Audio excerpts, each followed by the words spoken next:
Hello everyone and welcome back to another tutorial from Finance for Beginners.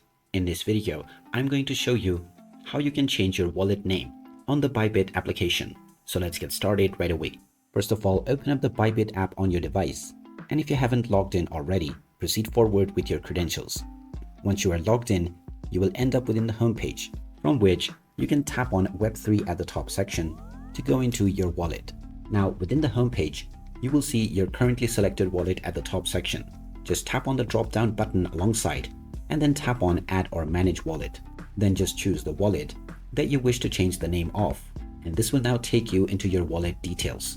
In order to change the name, simply tap on the current name of your wallet and then type in your desired wallet name.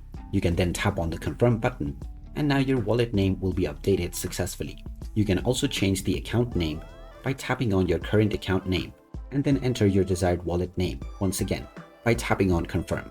And there you have it. That is how easy it is to change the name of your wallet on the Bybit application.